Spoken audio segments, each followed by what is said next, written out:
My name is Shane Henderson. I'm the executive chef at Benny Keith Foods, Mid-South Division.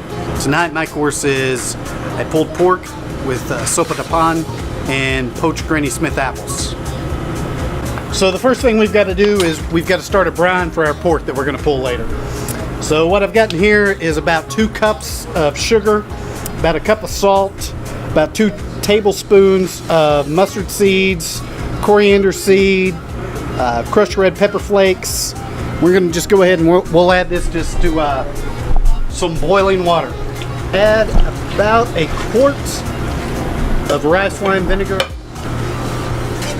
All we're looking to do is dissolve the salt and the sugar in the mix. What I did was I let our brine cool down overnight. Now we've got our pork butt out here. We're just going to go ahead and just drop it right into the brine. You want to make sure it's fully covered. So we've got our pork that we've had brining overnight. So now all we've got to do is take it out of the brine, put it in our smoker. Of course I've got a commercial smoker here, but it works just the same as your smoker does at home. I'm going to put it on about 250 degrees and let it go for about 10 hours. So now we're going to go ahead and start making the savory bread pudding for the sopa de pan. We're going to add just a little bit of bacon. Because as you know, we all know here in the South, bacon makes everything better.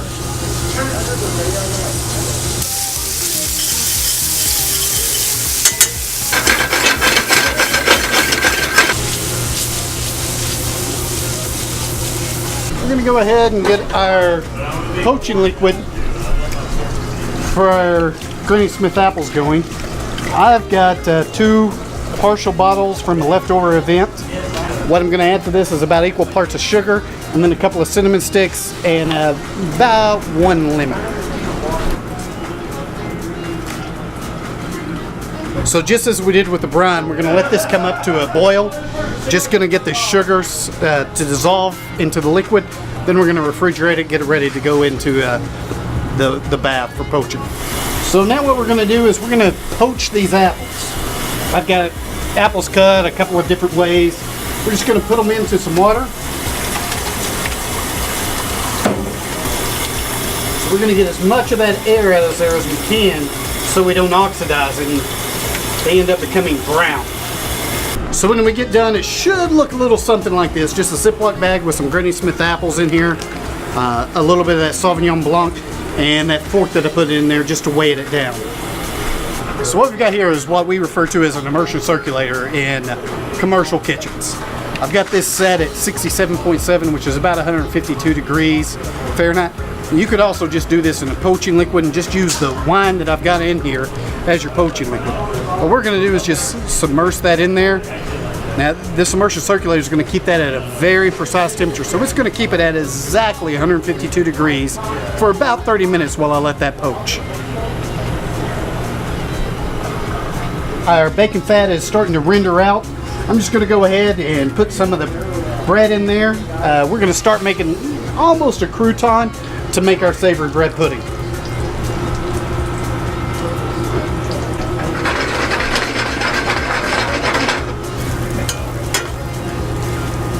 Now as you'll notice, there's not a lot of that rendered pork fat in there.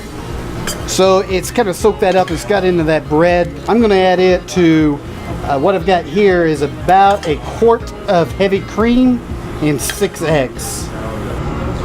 So now we're just going to fill these little loaf pans about halfway. Make sure you get a little bit of juice in there. So now we're going to put this in a 350 degree oven for about 12 to 15 minutes.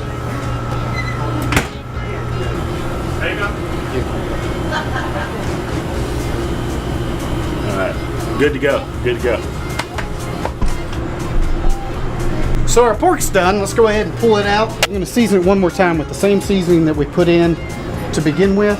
It's about equal parts of coffee and sugar and about twice that much of salt and chipotle dried peppers, a little bit of cayenne, and some chili powder. We're just going to toss it together, put just a little bit. This is some pickled jalapenos I made. It could be a bought-in, it could just be a little bit of vinegar. I just like the tang that pickled jalapeno sauce gives it. We've got the little savory bread pudding we pulled out here. What I'm going to do is just cut it in half. Of course, you could serve it any way you'd like. I'm just going to put it down right there in the middle. Now, what's going to make it a sopa de pan is this bread pudding here is the pan part, the bread part. And this is the soup part. Well, it's not really going to make a real soup. It's just saying we're going to have a really brothy liquid on top of there.